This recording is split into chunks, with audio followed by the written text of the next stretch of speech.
Yesterday was actually one of the more interesting days of my life in recent memory.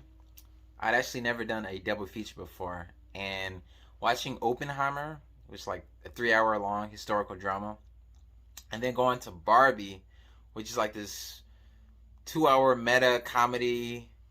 Like, I don't even know how to describe Barbie. It was such a bizarre film. But it was so interesting watching these films back to back. But as for this video, I'm not sure if this is going to be just one big video or if I'm going to split this up into two parts. But first, I'm going to talk about Oppenheimer, and then I'm going to talk about Barbie, and then I'll talk about what movie I ended up enjoying more. So basically, the movie follows Oppenheimer on his road to create the atomic bomb. But what makes the movie a bit more interesting than a straightforward biopic is that the movie takes place out of chronological order. So you're constantly flipping back and forth between the past and the present, similar to Memento. And then while I don't think this movie is as good as Memento, it was just as beautifully directed as any of the other Christopher Nolan movies. In fact, this might be, in terms of just directing, it might be his best work, at least from the ones I've seen. One thing I really appreciated about the directing is the use of color, because some events are shot in black and white and some events are shot in color, and the scenes with colors, those scenes really pop, especially because some scenes when Oppenheimer is talking about like a science thing, like a science concept, Christopher Nolan will flash to like different particle effects, and it's funny because there's like one really big explosion scene in Oppenheimer, and it looked real. It looked so real that like when we went into Barbie, watching the trailers, I saw a trailer for Blue Beetle, and the explosion in that movie looked so fake compared to what I saw in Christopher Nolan. Turns out this nigga actually donated a literal bomb when he made that scene. They just zoomed in on it and made it look bigger than it actually was. But the effects in Oppenheimer are outstanding, and I do think it actually is worth it to see it in IMAX just to witness the caliber of the effects that Christopher Nolan did on the best screen you possibly can. I also like to praise this movie for the soundtrack. The soundtrack in this movie is so damn good, and I think there's really no other director that really utilizes their soundtrack as well as Christopher Nolan does, because there were points I was so sucked into this movie that I thought to myself, like, yo, is this the best movie I've seen in my life? Like, there were a few points where everything came together so well that I really thought I was witnessing the best movie I've seen in my life. But that feeling kind of goes by the wayside because this movie is fucking 3 hours long. And I'm not inherently opposed to watching a 3 hour movie. I actually just saw Heat the other night. That movie's long as fuck too, but that movie kept me engaged the entire time. And Oppenheimer, I was definitely not engaged for the entire 3 hours. See, I think one of the biggest problems with Oppenheimer is like the characters, and I know it's kind of weird to say characters because this is an historical film, so these were real people. But let's talk about Oppenheimer himself, right? Like, he's obviously really well acted. But I didn't find him super likable, and I guess that could be like a point they were trying to make. But the thing about Oppenheimer is that I liked how I bought that he would create the atomic bomb because this was a Jewish guy, and when Hitler was wilding in Germany, he felt the pressure. He was like, yo, these niggas could actually like bomb us. Like, I gotta create something that will stand up to the Nazis, and I felt that pressure on him. But of course, when Hitler, kills himself, I don't think the movie did enough of a job to explain why Oppenheimer really felt the need to continue developing the bomb past that point. Because there was a scene where he tries to justify it, like, well, he kind of pretty much says that we don't really decide when the bomb is deployed, we only create the bomb. And I don't know, it felt kind of like, it felt like he was constantly like at war with himself, which I like, but I don't think the movie did enough of a job digging into the push and pull of the kindness in his soul and like the evil in his soul. There's actually a moment early in the film where his teacher is like roasting him, and he gets triggered and he ends up like poisoning an apple that's put on his desk. And then later that night he regrets it. So the next morning he goes to the school and he ends up throwing the apple away before the teacher can eat it. So from the beginning you can see that, you know, there's this person who's very vengeful, but on the other hand, there's this other person who doesn't want to do harm to people. And I don't think the movie did a good enough job of showing both sides of his humanity. Oppenheimer was also a giant hoe. Like he like he had a miss like he was dating this chick, right? And she was doing like an on and off thing with him, which is obviously not okay. I get why he ended up pursuing a different woman. But he ends up marrying this chick he ends up dating this chick who was married, getting her pregnant, right? And then he dumps homegirl. But then later, while he has a wife and child, he ends up still fucking an old homegirl. And it's like, I get why these women were attracted to him, but my thing was that, like, I don't think the movie did enough of a job showing he obviously treats women kindly at points in their life, right? Like for sure he disregards them, but there would be points where he will doll on them and like really treat them right. And I think the movie's romances were like pretty poor. Like I didn't really buy, like, there's a scene near the end of the movie where his wife is really putting on it for him because he's pretty much being put on trial because he's suspected of being like a communist. And that was one of the best scenes in the movie for sure. But his relationship with Emily Blunt's character, the movie, I feel like, did not do enough of a job of establishing the love she had for him. And I think that was a shame because I think that aspect of the narrative was lacking. So I mentioned earlier about how the length of the movie is a problem, and I wanted to talk a little bit more about that. Because the first 2-ish hours are about Oppenheimer recruiting like a squad to create the bomb, and then them deploying the bomb. Then the last like 1/3 or so of the movie is about Oppenheimer being put on trial. And I think that was it was interesting that Christopher Nolan decided not to end the movie with the bomb stuff and continue on. But as much as I respect that artistic decision, as an audience member, I was pretty fucking bored during the last act of the movie. Reason being is that I don't want to get too big onto spoilers talking about an historical movie, but the movie kind of introduces it kind of shows that there was a villain throughout the plot the whole time. And this villain character, although that villain character was extremely well acted, I really struggled to connect with his motivations because I feel like the movie didn't really sit down and hanker in on that villain. Because this movie had so many moving parts, there were so many characters to keep track of, that as an audience member, you know, you get overwhelmed. There's only so many names you can keep track of, right?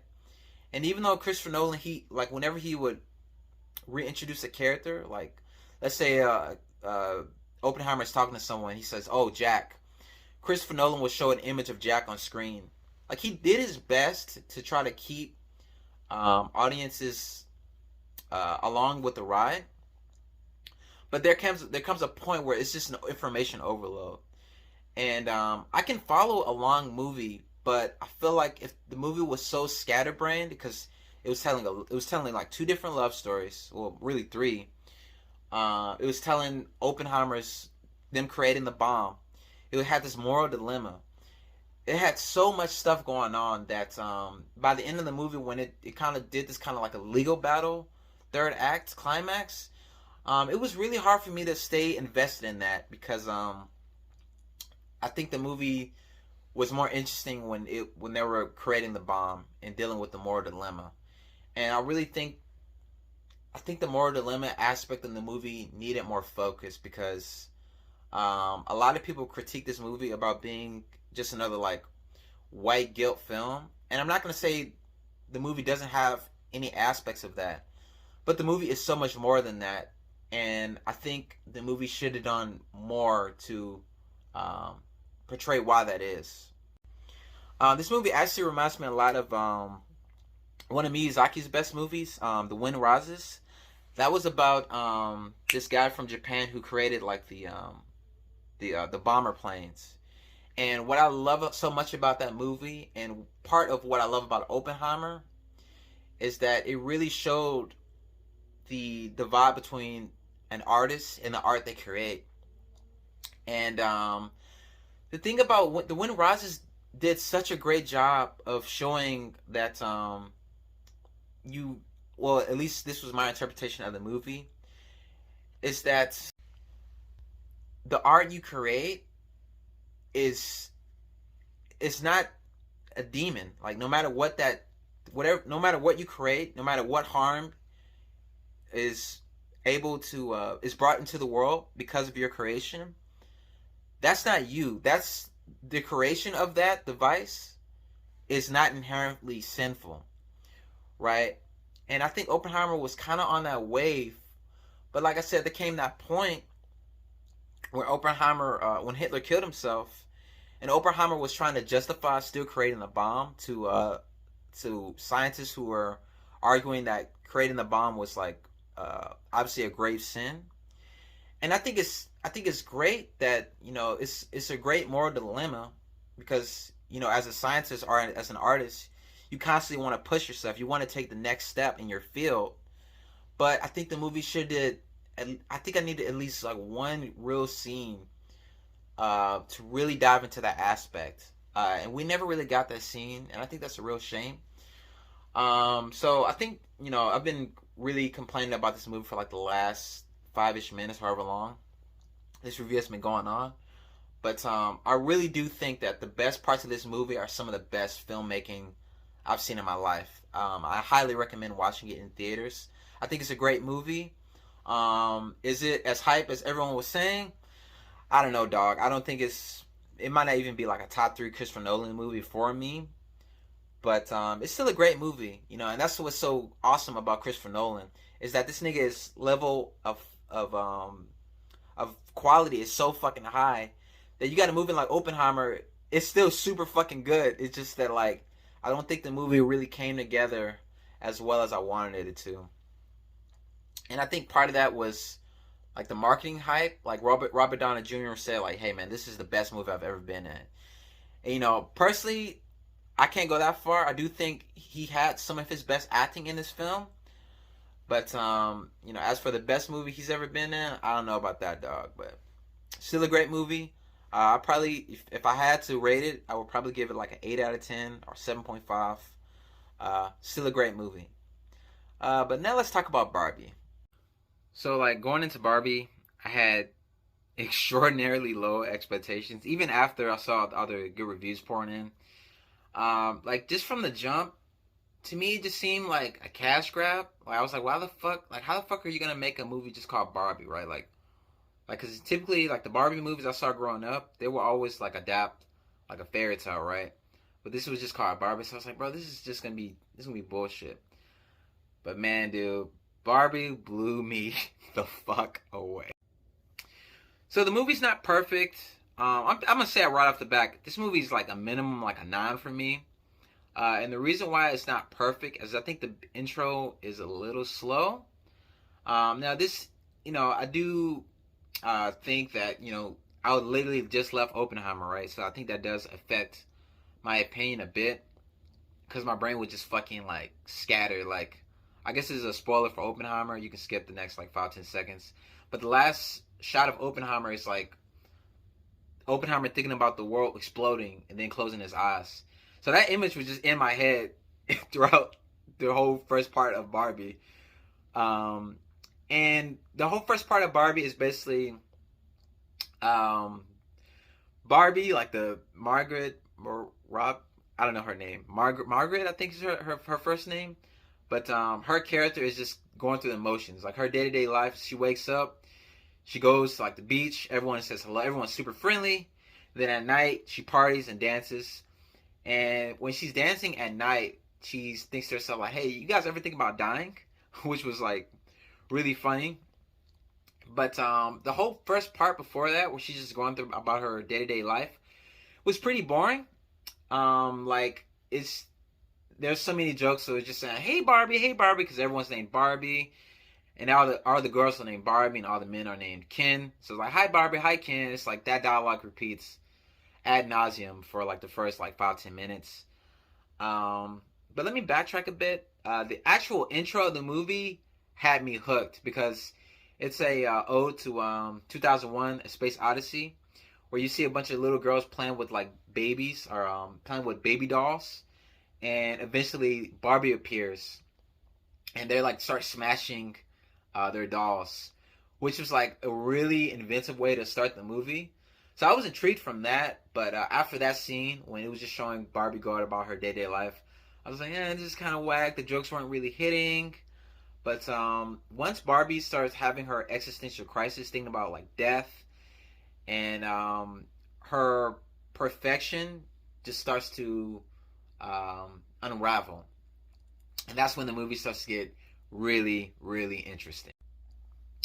And so, because Barbie starts unraveling, she ends up having to talk to this person named Weird Barbie.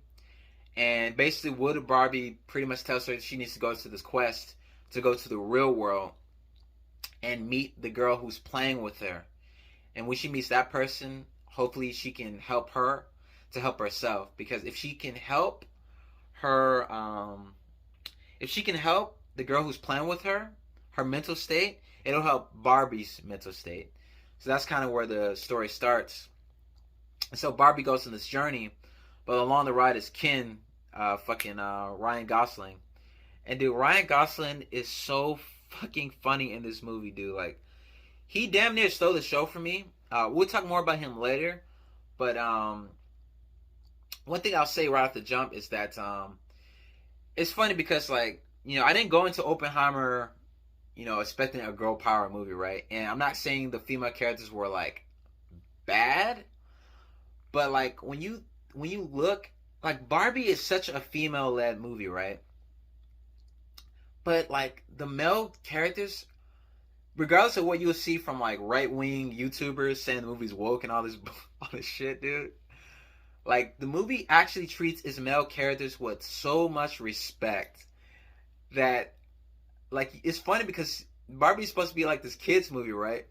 But the a kids female led movie, right?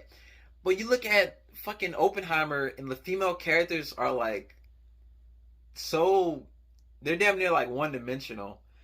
And I'm not saying they're completely flat. Like, they had one of them, Emily Blunt's character had an amazing scene, but that was it. And it's just so funny that like this movie that's supposed to be more adult is actually way more childish in the way they treat the other gender versus Barbie. Like, I just think that's super funny. But this movie's plot is so rich and complex. Like, part of me doesn't even know where to begin. So I think I'm just gonna tackle the movie on a more thematic level. But basically, as Barbie is going through this existential crisis, the movie really started to hit me because, like, I used to play with toys growing up, right? And as a writer, the same way I told stories as a kid, where I had my little action figures and I would make them do shit. That's the same way I still write to this day as an adult. And when they started to talk about, when they introduced the girl who was playing with Barbie and how her adult struggles were being inflicted onto Barbie, that shit hit. And man, this movie has so much to say. Like, I'm sure throughout the years, this movie will be constantly rewatched. It's so rich. Like, I don't think there's anyone who can watch this movie and not walk away like a better person. I genuinely feel that because there's something for everyone in this movie. If you go into the movie wanting to hate it, you're not gonna like that shit. And I'm not saying the movie's for everyone. The meta sense of humor is kind of complex, and some people can find it pretentious. For me personally, it hit. So I'm not saying the movie's perfect. I'm not saying that everyone should love the movie as much as I did, right? Because even one of the homegirls I saw the movie with, she didn't fuck with it as much as I did, but she still acknowledged the how smart it was. And I just think it's funny that like you got all these people calling the movie woke, but they're not willing to actually engage with the movie on its own terms. Instead, they go into the movie with all these different agendas, and I don't know, bro. That shit's just funny to me. So I wanted to talk more about Ken, Ryan Gosling's character, because this nigga made me laugh so hard in this movie. But I talked a little bit earlier about how I thought the movie did such a great job of portraying like the like males, and I think what's funny is that like when the third act is happening, Ken pretty much becomes like the main character, and it was dope watching that. But I was also like, man, I love this focus, and this nigga's hilarious, and I think this is dope. I love his arc. But I was also like, man, I think Margaret's character, Margaret's Barbie, has really been kind of left by the wayside. And I was like, damn, this is a shame. Like, how the fuck did Ken upstage Barbie in her own movie? Because the movie is so female centric, right? It's so about women power. And I was like, man, it's so ironic that a movie so big on women is making the male have the biggest character arc in the movie. And I was like, I don't really know about that. But to my surprise, I shouldn't have been surprised because the movie's so smart, so well made. But like the last 10-ish minutes of the movie, it goes back to Barbie, and the ending made me cry. Like, I wasn't bawling, but it teared me up, and it hit me in a very deep place that just speaks to not only the child in me, but the creator in me. I know not everyone is like an artist who will it'll hit that level, will hit them on that space. But I think anyone who has like played with toys as a kid, or anyone who is reflecting on what it means to grow up and leave behind these fantasy notions of what being an adult is like from a child lens, I think anyone can really relate to that ending if they so choose. I think that makes sense. So I wanted to touch on a few concepts of the movie that I thought they did really well thematically. And one of those concepts is how the male patriarchy, I hope I pronounced that right, but it talks about the negative effects on that, on both a male perspective and a female perspective. So I guess I'm going to get into slight spoilery territory. But when Barbie and Ken go to the real world and they discover that the society is flipped, so in the Barbie world, the females are on top, but in our world, obviously the males are on top.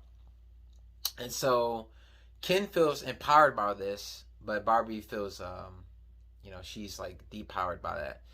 And how these two characters tackle the effects of this is one of the most interesting aspects of the movie. But first, Ken feels empowered by how society is structured in our world. But the longer the movie goes on, the more he loses himself in that power dynamic. And I feel like that happens all the time in the real world, where, men get so focused because we're conditioned to, downplay our emotions by society at large. That sensitive side of our personality is in a lot of ways repressed because we're conditioned to fit the mold of this stoic, manly man who downplays their sensitivity. And so the movie really goes out of its way to show that, no one really benefits from like an exclusively male-dominated patriarchy. And I thought that was a really impressive feat because it would have been really easy to just show how females don't benefit from it, but Greta and her writing partner, they really took the extra step to show how it affects males negatively as well, which was really awesome. Another concept the movie tackles really well is how it's so easy to lose yourself in like a romantic partner or finding someone you're attracted to. Like you can be so invested in someone romantically that you lose yourself in that pursuit of trying to get them to be your partner. And everyone has been on one side of the equation, whether you're pining for someone who you love as a romantic partner, but they see you only as a friend, or you've been on the opposite side where you have someone you really value as a friend, but they see you as something more than a friend. And no matter what side of the conflict you're on, it's painful for both parties. And Barbie, the film, tackles that concept really well. And especially for Ken, it's not just that he's like is romantically attracted to Barbie, which he is, but this dude was literally created to be Barbie's partner. So the movie takes that extra step, and I think the way they treated Ken's character and his arc of learning, to not place so much value on Barbie's romantic perception of him and to have value in his self-worth. I thought that was a really powerful message. Once again, just goes to show that this film really took the problems that both genders experience very seriously. And meanwhile, on Oppenheimer's writing, I feel like sure they address some aspects of how tough it is to be a woman. Like for example, Emily Blunt's character. I believe they mentioned that she used to be I believe she was a chemist, and she gave that up to be like a housewife for Oppenheimer and take care of their son. And to cope with that, her loss of individuality, she turns to alcoholism. That's a great story that was being told, but that's very surface level. Like the movie never, it just mentions that, but it never has like a scene where Emily Blunt's character is really grappling with that. The movie never really sits down and really dwells on that the way Barbie does with Ken, and that's another reason why I feel like I just feel like Barbie was really well balanced. And so another aspect that the movie touches on is the struggles that women deal with on a day-to-day basis and how deep the insecurities can be, like regardless of their physical appearance and attractiveness. And the timing of when I saw this movie is funny because the other night I met this chick at the club. She was gorgeous, and she was telling me about all her insecurities because all the guys she's dated have like really brought her down, and because her parents weren't there for her growing up, she has these like really deep rooted insecurities that like one conversation can never overcome all those. And it was really funny seeing Margot's Barbie go through those same issues the same girl was telling me about, because she's also like a conventionally attractive woman by like today's standards. But like this movie was just a great reminder that on one hand, no matter what someone looks like, you should always treat other people with kindness because you don't know what they're going through. And on the other hand, it's a great reminder from both a male perspective and a female perspective, right? It's like no matter what, you're enough. Like you shouldn't depend on society's approval of you, right? You shouldn't chase like likes on social media or someone else complimenting you. Your opinion on yourself is the most important thing you should be trying to achieve. And this movie was just a great reminder of that. And that's why it's just an important movie that I think everyone should see, not just women. So it's a great film. There was also a really good scene that I appreciated where when Barbie and Ken first come to the real world, it was a slap in the face for both Barbie the character and me as a male audience member, because in the fantasy Barbie world, all the women are on the top of the food chain, right? And at the end of the movie, they show the negative aspects of that side as well. But the point is that in the Barbie world, she's like safe when she goes down the street, right? But when she comes to the real world, she's immediately objectified, sexualized, like treated like an object, a piece of meat, and it just made me appreciate like how, like I'm not like obviously as I touched on a little earlier in the movie in the video, I'm not saying I have it completely easy as a guy, right? Like every person, every gender, no matter where you are on the spectrum, everyone is going through their own shit. So I'm not downplaying what I go through, but at the same time, it made me appreciate like damn, like at least I can go down the street and like not have to worry about like being like sexualized and like being in danger just because I choose to wear a certain thing. Like for example, if I wear this pink do rag, I might get roasted in public, or someone will laugh at me, but they won't like 99% of the time a nigga won't pull up and be like, oh bro, I want to fuck you, or like aggressively like get on my shit the way a woman who is dressed a certain way would be approached. I also want to praise this movie for the sets. Like the set design of this movie is fucking insane. Like the way they show Barbie's proportions to like her environment. Like she's slightly bigger than her shit. Like her car, her bed, the furniture around her.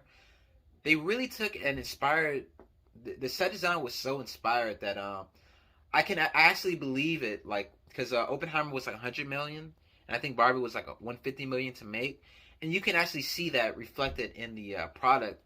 And it's just so funny when you look at some of the MCU movies with like sky high budgets that look like absolute shit, like Thor: Love and Thunder, like that movie had some really poor CGI, and this movie Barbie looked excellent. Like obviously there were a lot more practical effects and like real world set design, but I think I love that about Barbie. I want more movies to, just like Oppenheimer too. I want more real world stuff being in films, because this green screen shit is like, as an audience member, like sometimes you can really feel that.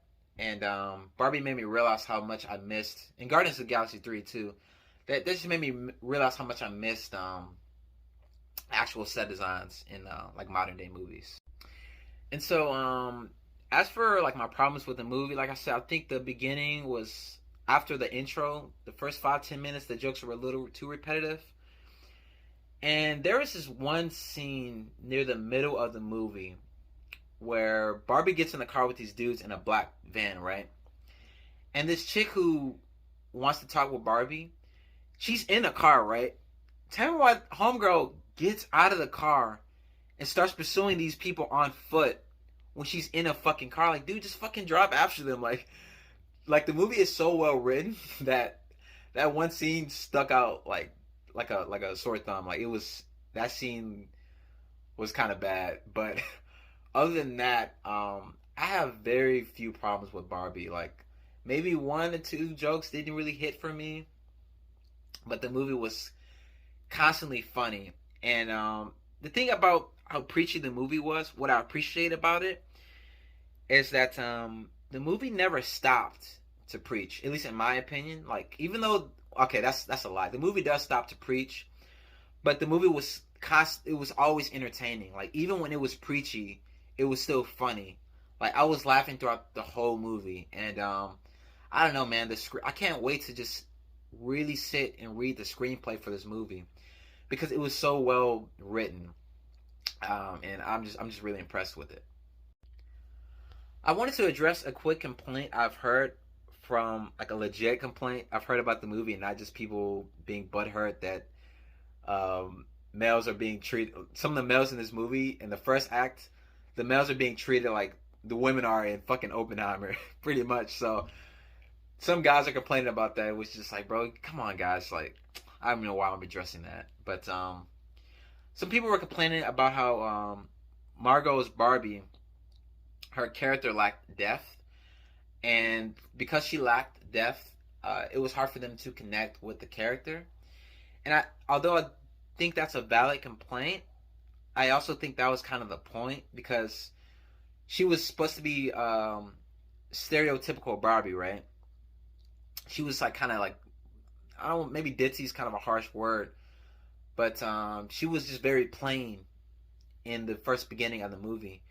And when she starts to have all these existential thoughts, that's her kind of coming into her own. Like the whole movie is about her growing into like a human being. She's ascending from being a toy into a human being.